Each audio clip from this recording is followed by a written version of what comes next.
Nama saya Panghetiksi. Dulu saya pernah sangat membenci sekali politik. Tepatnya ketika saya kuliah S1 dulu di salah satu kampus swasta tertua di Bogor, Jawa Barat di awal 2008. Saya lulus program sarjana 2012 ya. Disitulah kemudian perkenalan pertama saya dengan dunia politik sebetulnya. Apa itu? Ya jelas dunia kampus yang awal-awal ada ospek toh, ada senior-senior yang sudah standby gitu. Kebetulan saya waktu itu datang telat, kemudian ada salah satu senior fakultas nanya, anak mana lu? Saya bilang saya anak FKIP. Dia bilang ke saya, coba lu anak teknik udah gue gampar lu gitu ya. Situ saya cukup kaget karena belum pernah saya mendapatkan pengalaman seperti itu sebelumnya di sekolah SMA, SMP atau SD gitu ya. Jadi perkenalan pertama saya dengan dinamika politik saat itu saya kira sudah dimulai sejak ospek pertama. Ospek itu sekitar 1 minggu kalau tidak salah. Di situ ya zaman saya masih masuk ke dalam zaman kalau mungkin bisa disebut perpeloncoan ya perpeloncoan, tapi perpeloncoan verbal ya. Mungkin di beberapa fakultas seperti yang tadi saya singgung mungkin ada juga perpeloncoan fisik, tapi memang pada saat itu di tahun 2008 semua itu sangat biasa dan umum. Nampaknya semua kampus melakukan hal yang sama.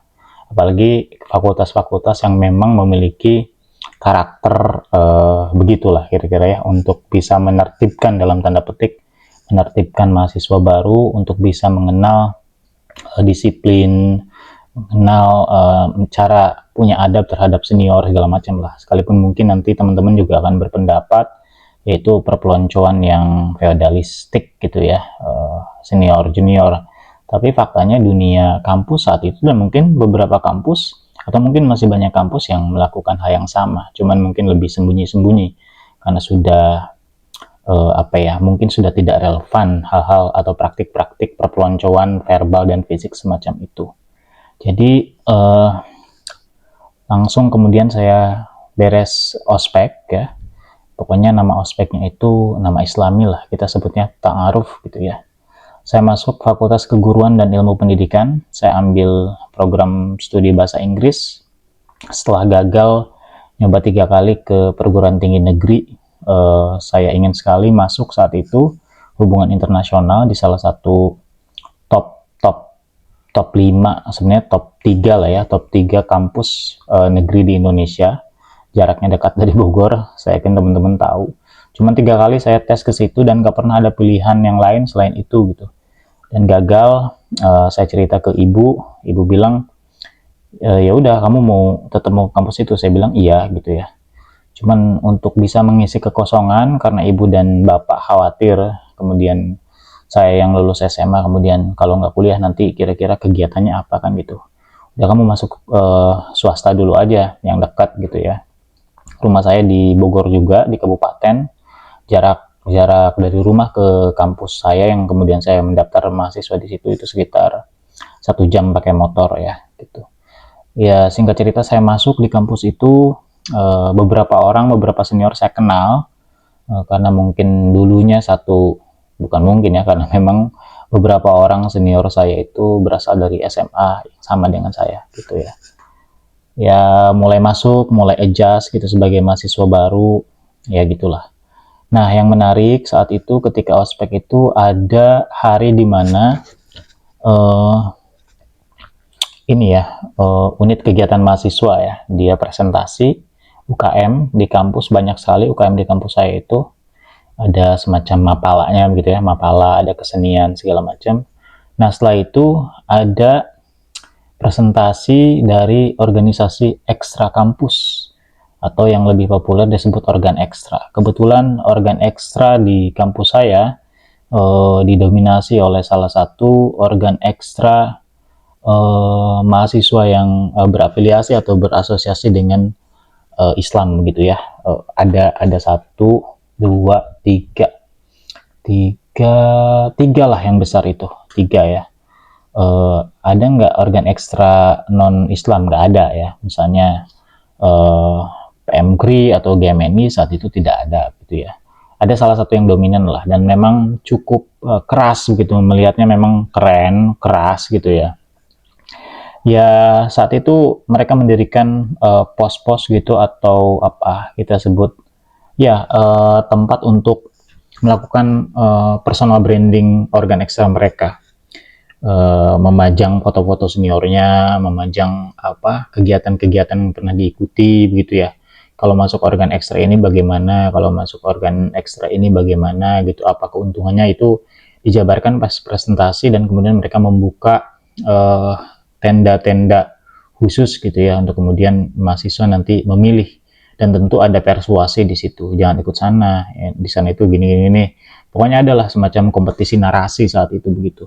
Saya adalah bukan orang pinter, tapi SD kelas 1, zamannya Caturulan dulu ya, belum semesteran. SD kelas 1, Caturulan 1 saya ranking 2, Caturulan 2 sampai kelas 6 itu saya ranking 1 di salah satu SD negeri di Kabupaten Bogor. Jadi saya merasa saya punya modal dalam hal intelektual saat itu. Saya pernah berkali-kali dikirim lomba, ada yang juara, ada yang tidak gitu ya. Lomba matematika, lomba bahasa Indonesia, lomba sinopsis kayak gitu, cerdas cermat begitu. Lomba puisi bahkan pernah. Sehingga saya channel ini pun saya buat penghayat diksi, karena memang saya dari kecil suka banget dengan puisi gitu. SMP juga sama, saya masih ranking, cuman agak ngaco.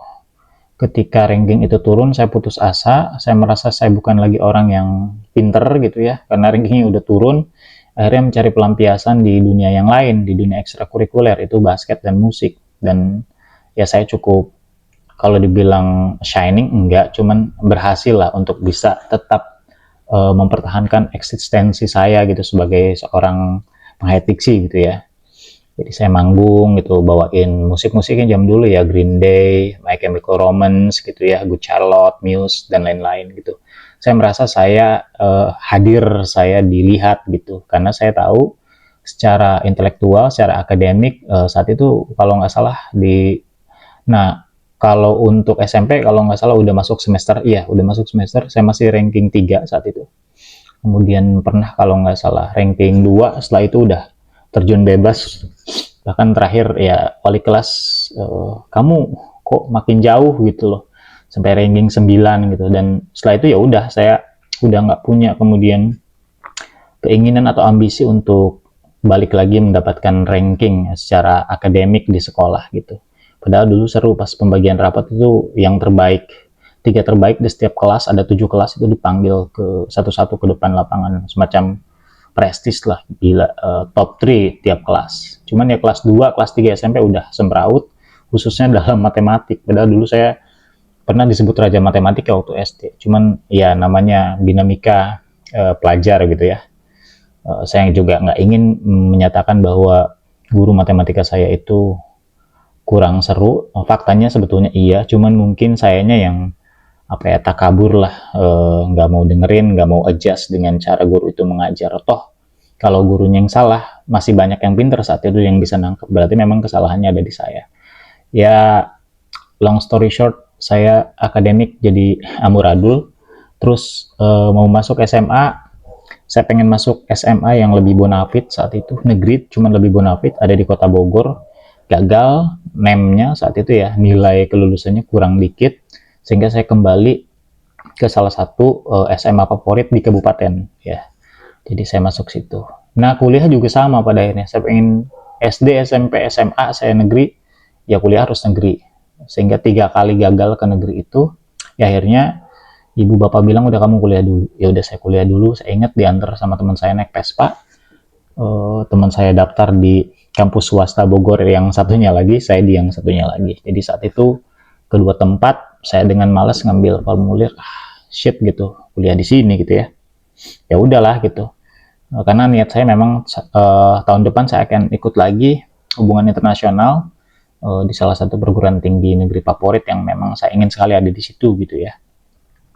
3 kali loh saya gagal ya. Niatnya pengen jadi duta besar gitu ya, ujungnya di Kementerian Luar Negeri lah kira-kira gitu. Nah, saya balik ke dunia kampus. Ya semester pertama seru-seru lah ya. Misalnya mulai mulai banyak ngobrol, mulai banyak nongkrong. Saya bukan perokok saat itu, sekalipun sekarang saya perokok berat gitu. Saat itu pokoknya saya nggak ngerokok, saya nggak minum, saya nggak melakukan hal-hal yang mungkin beberapa mahasiswa melakukan itu sebagai sesuatu yang apa ya, pencarian eksistensial gitu ya. Tapi kalau diskusi saya selalu ikut dimanapun gitu. Tongkrongan-tongkrongan warung kopi ya saya ngopi, mahasiswa lain senior-senior pada ngerokok. Cuman ya memang aura-aura politik sejak saat itu udah semakin saya rasakan gitu. Kok politik? Iya, karena saat itu ada gini loh, ada kepanitiaan ya, kepanitiaan ospek tahun depan. Nah itu udah mulai diciriin tuh sama senior-senior siapa yang bakalan jadi ketua terpilih gitu. Dan nama saya masuk di bursa calon ketua panitia ospek begitu per fakultas. Ya saat itu saya seru-seru aja lah gitu. Cuman memang karena dinamika saya nggak ikut. Dinamika yang saya hadapi saat itu adalah saya melihat aktivis mahasiswa itu bagi saya kurang gitu ya. Ini pendapat pendapat pribadi saya saat itu ya. Jadi teman-teman tentu boleh sangat tidak setuju. Saya melihat aktivis mahasiswa itu adalah orang-orang yang tidak cerdas secara intelektual, secara akademik ya. Misalnya IPK-nya amburadul gitu ya, jarang masuk kelas, tapi pengen tetap kelihatan eksis gitu. Nah akhirnya mereka masuk organ ekstra. Itu pendapat saya dulu ya. Itu dulu, tentu berubah setelahnya gitu. Jadi saya agak alergi untuk kemudian bergabung dengan organ ekstra yang sebetulnya udah nawarin dari awal gitu. Bro, ntar lu jadi ketua panitia, tapi lu masuk jadi kader kita. Lu ikut salah satu latihan kepemimpinan lah di salah satu organ ekstra itu. Ya tadinya iya aja karena kan takut ya abang-abangan senior dan galak-galak pada bawa motornya juga air acking itu kan serem ya.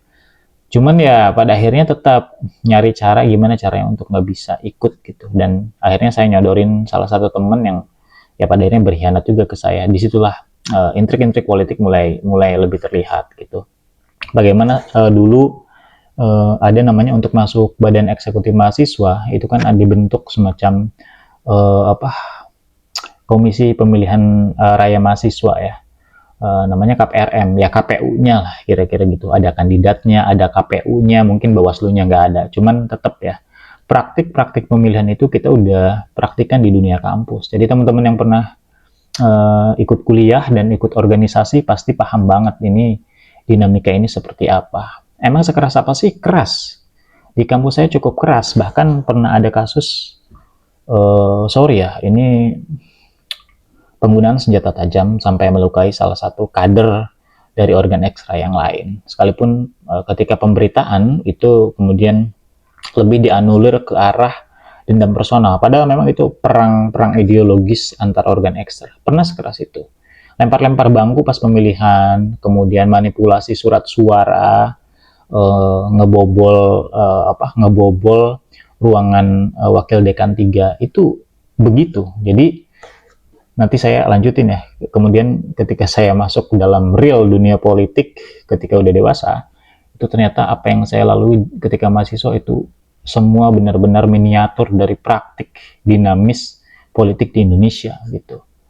Oke, saya kuliah, ya saya pernah jadi ketua UKM, cuman UKM yang mungkin kurang cowok lah adalah saya nggak mau sebutin ya. Yang penting saya pernah menjadi salah satu pejabat kampus lah. Kemudian ya banyak ngopi, banyak ngobrol dengan aktivis-aktivis kampus yang lain yang tentu kalau mereka banyaknya ya sudah otomatis menjadi masuk kader organ ekstra ya, organ ekstra yang saya singgung awal. Saya sendiri tidak, saya hanya masuk badan eksekutif mahasiswa, itu pun hanya tingkat fakultas, tapi saya jadi ketua unit kegiatan mahasiswa UKM tingkat universitas gitu. Sehingga ya sekalipun cupu gitu ya, ya tetaplah ada koneksi-koneksi yang kemudian saya kenal. Dan bahkan sekarang beberapa angkatan saya udah banyak sekali jadi tokoh di pemerintah daerah di Kabupaten Bogor gitu ya. Dan alhamdulillah masih jaga koneksi lah. Sekalipun dulu mungkin banyak gontok-gontokannya gitu. Jadi apa yang akhirnya membawa saya masuk politik? Tentu bukan politik praktis tapi politik gerakan ya. Jadi ketika lulus ini ya, 3 tahun 8 bulan saya lulus, IPK ya nggak gede-gede amat tapi nggak kecil gitu. Kalau di seangkatan cowoknya saya terbesar kedua kalau nggak salah ya. Kalau cewek jangan ditanya lah, itu cum laude pasti. Saya nggak cum laude, cuman saat itu memang urutan, kalau tidak salah ini ya, teman-teman angkatan saya mungkin tahu, tapi cuma ada satu orang yang di atas saya, dan itu pun anak nerd lah, anak bukan bukan anak organisasi gitu. Saya bukan anak organisasi ekstra, tapi kemudian cukup aktif dalam himpunan di BEM gitu ya, bahkan pernah menginisiasi beberapa program bersama BEM gitu. Nah, udah lulus nih. Kemudian ya karena lulusan fakultas keguruan, ngelamar sana sini, pernah ngajar di banyak sekali tempat, sampai pada suatu hari saya ditawari oleh salah satu kampus di daerah Bogor. Dia sedang baru berdiri begitu. Saya melakukan praktik latihan profesi, kita sebutnya PLP, di salah satu SMA negeri di Kota Bogor, yang kebetulan guru pamungnya adalah salah satu dosen di kampus itu gitu. Sehingga telepon, kamu mau nggak jadi dosen? Saya bilang, jadi dosen. Dosen kan minimal gelarnya secara akademik itu master ya, atau magister, atau S2 gitu. Saya bilang, saya kan belum S2. Nanti di beasiswain katanya. Saya bilang menarik, saya ngobrol sama ibu, sama bapak. Saat itu saya ingat ngajar di 3 tempat.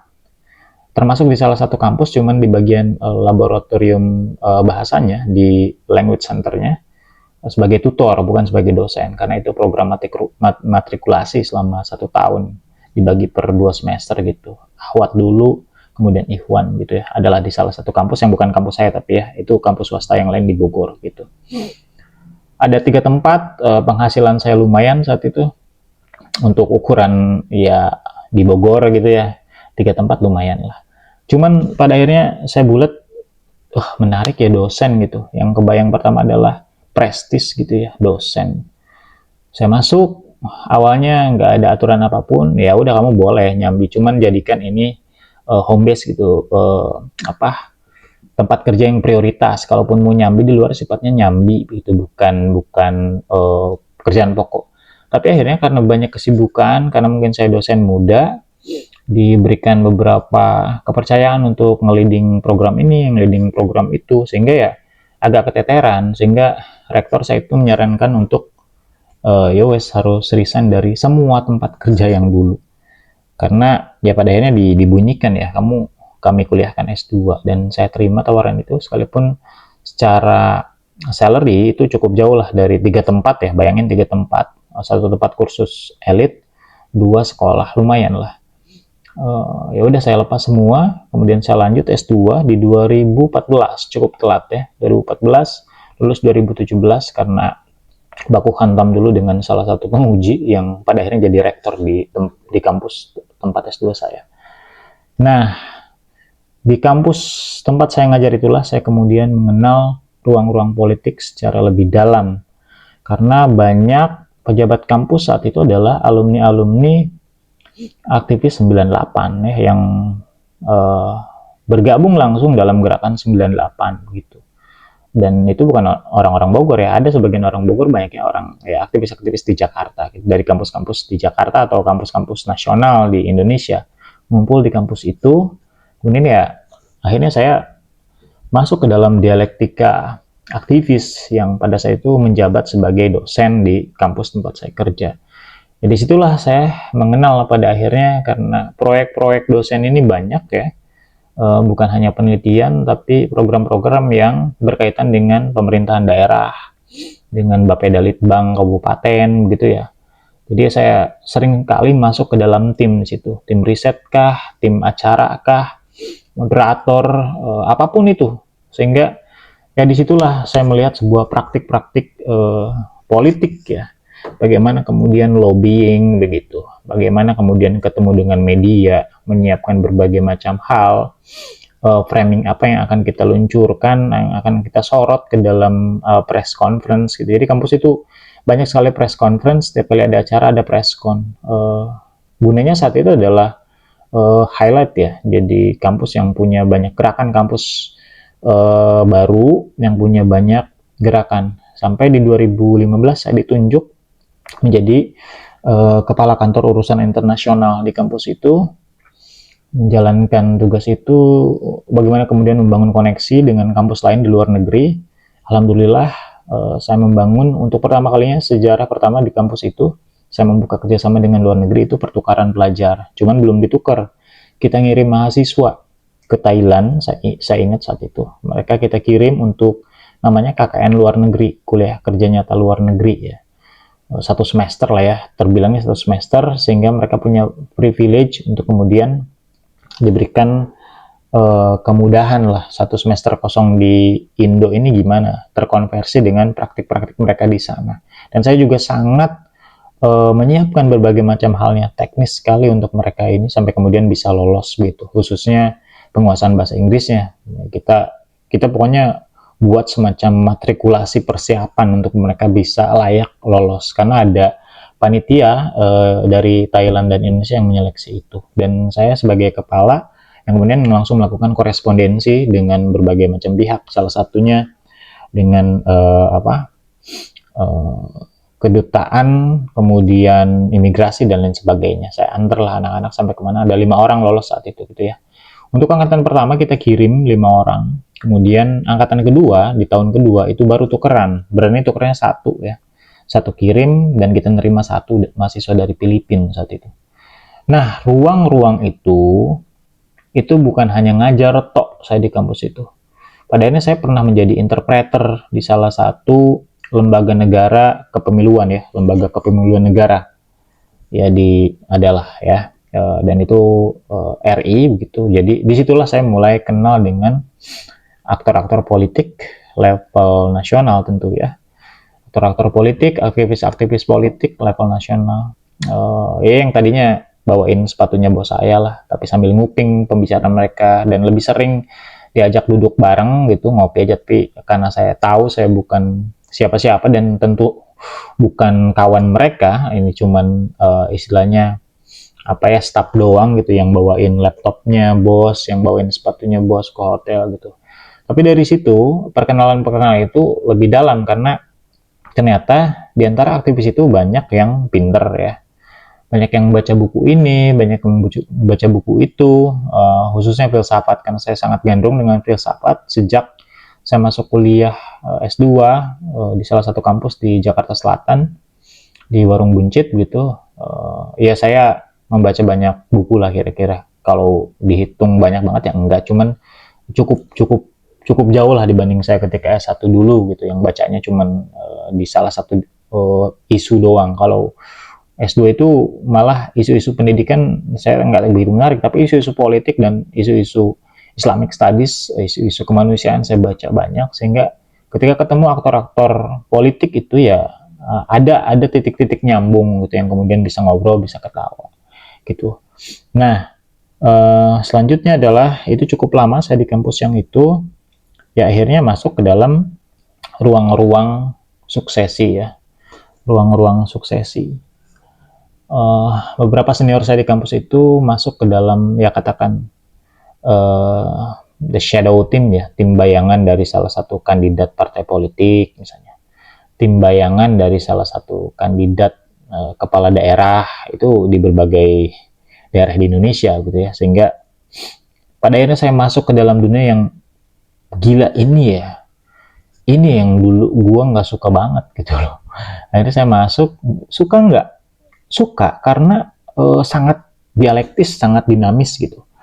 Bagaimana narasi-narasi kemudian itu bisa menjadi gerakan yang sangat besar saat itu, bahkan mempengaruhi banyak orang gitu ya.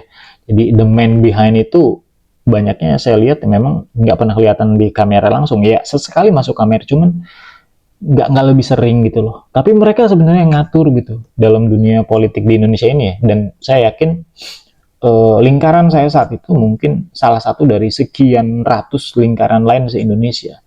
Tapi ya jelas itu membawa saya ke ruang politik Jakarta gitu ya, ruang politik nasional, sehingga pada akhirnya saya melihat ya realitas politik Indonesia pada akhirnya gitu. Kesimpulannya gimana? Sebenarnya belum pengen ke kesimpulan ya. Cuman ya tadinya saya alergi banget, tapi karena karakter saya adalah saya suka sekali dengan tantangan, saya suka sekali dengan sesuatu yang dinamis, nggak monoton gitu, nggak stagnan. sehingga politik memberikan ruang sebebas itu untuk berekspresi gitu. Cuman ya pada akhirnya it's about me ya, karena kayaknya genom saya itu atau DNA saya itu adalah orang yang suka belajar gitu ya. Ya pada akhirnya saya menemukan banyak sekali kekecewaan di dunia politik ya. Tentu ini bukan politik yang kalau disebut nggak hingar-bingar sih. Cuman memang kita nggak tampil, kita jarang sekali tampil. Saya misalnya dalam menarasikan sesuatu, saya nulis di koran ya, koran lokal, koran nasional, saya nulis gitu. Sebenarnya itu sebuah strategi atau taktik untuk kemudian melakukan sebuah manuver gitu.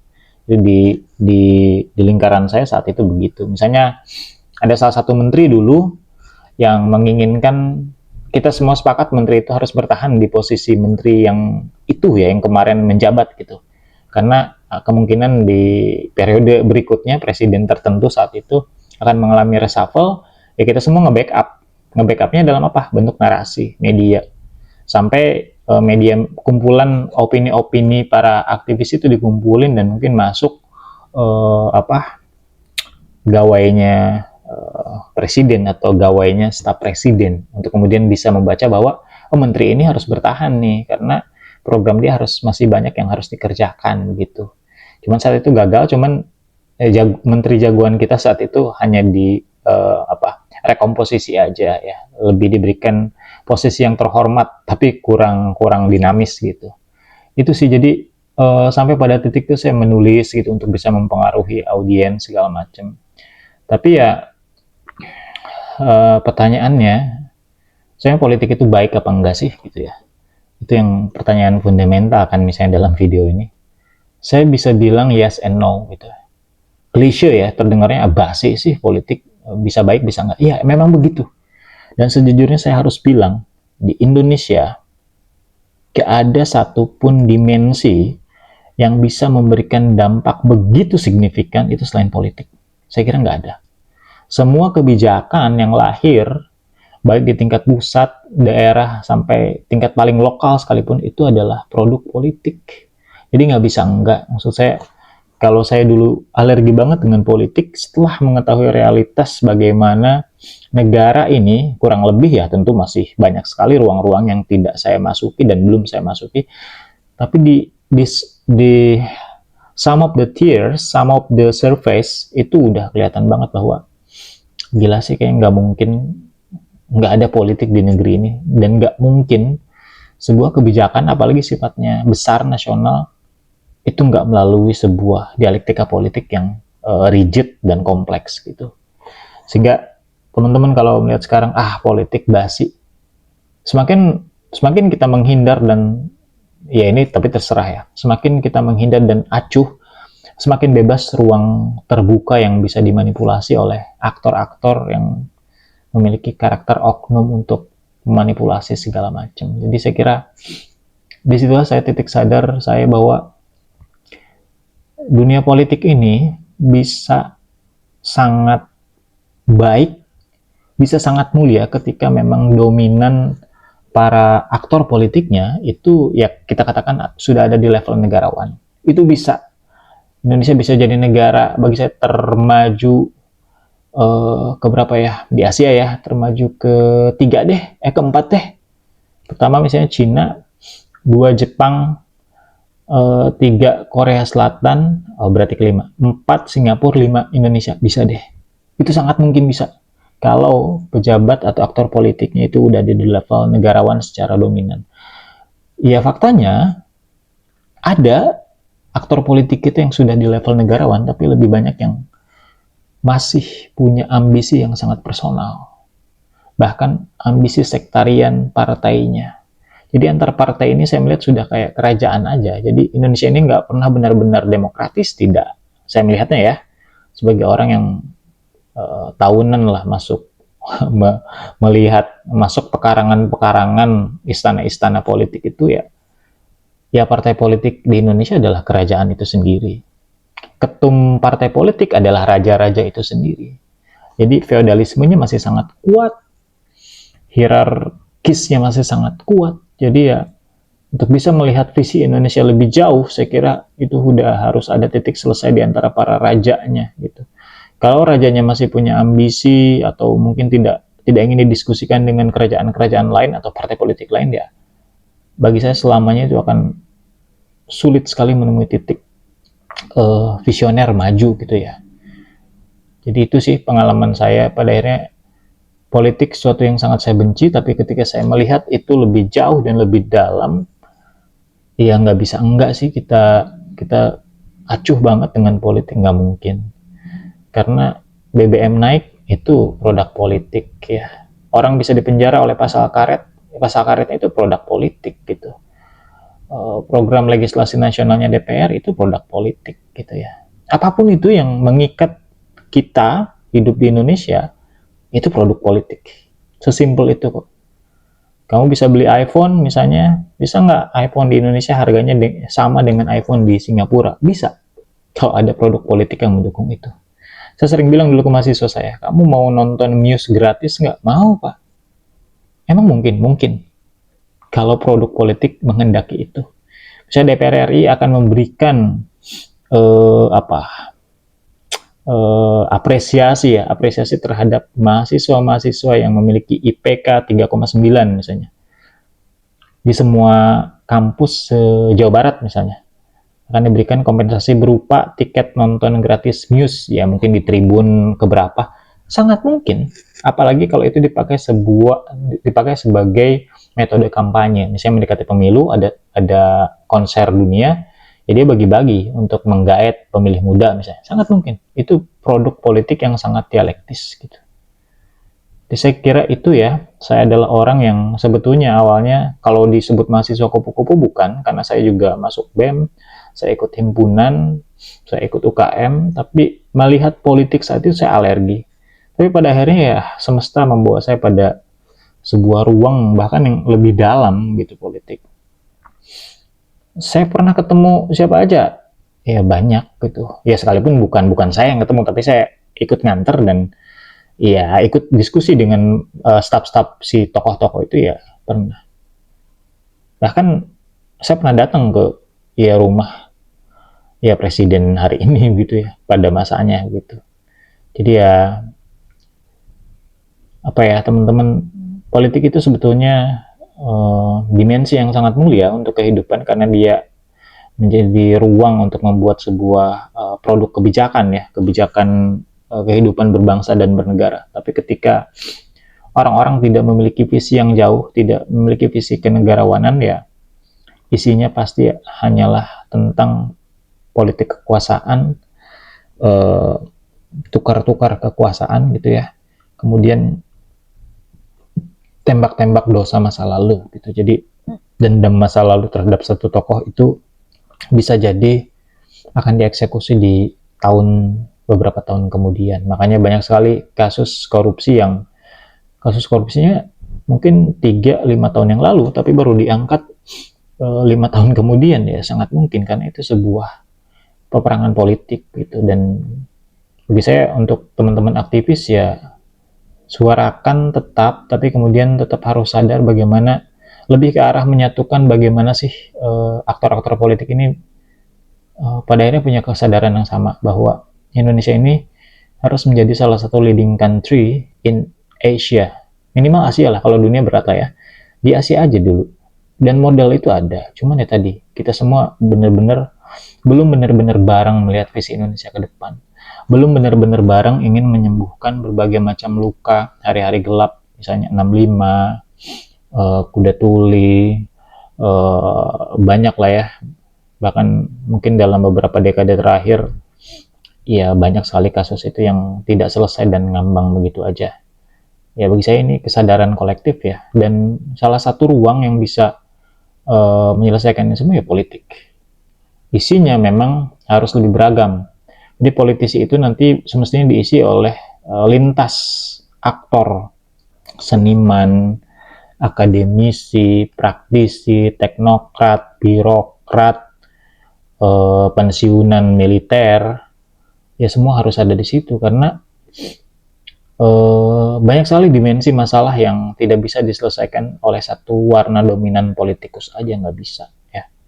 Apalagi misalnya mantan aktivis 98 merasa lebih aktivis daripada generasi-generasi setelahnya. Saya kira juga itu sudah tidak relevan ya, karena pendekatan politik hari ini itu sudah sangat berbeda jauh dengan bagaimana abang-abangan kita di 98 gitu. Cuman kan mereka tetap melakukan romantisme sejarah bahwa yang paling paham tentang bangsa ini dan reformasi adalah angkatan 98. Pada akhirnya we can see the reality today gitu kan. Toh aktivis 98 yang dulu ngedemo dan mungkin digebukin juga sama aparat, ya saat ini banyak sekali yang menjabat di lingkaran istana. Cuman see something different, I don't think so gitu kan. Ada yang beda, termasuk kayak kemunculan aktivis hari inilah yang baru. Aduh, saya ngelihatnya ini cuma siklus aja sih gitu. Jarang banget ada yang kemudian benar-benar jadi gitu, yang anomali dan bisa menjadi harapan baru tuh susah. Pernah ada partai yang saya bantu, nampaknya punya harapan segar, cuman ketika masuk, it is the same gitu. They have the same color gitu ya. Ujungnya sama. Itu yang berat sih itu. Kita di luar seolah-olah beda nih, pas masuk pada akhirnya melebur juga dalam spirit hampa yang sama gitu. Spirit egois yang sama gitu. Oke, mungkin saya nanti akan share lagi pengalaman pribadi saya gitu ya. Thank you teman-teman. Bye bye.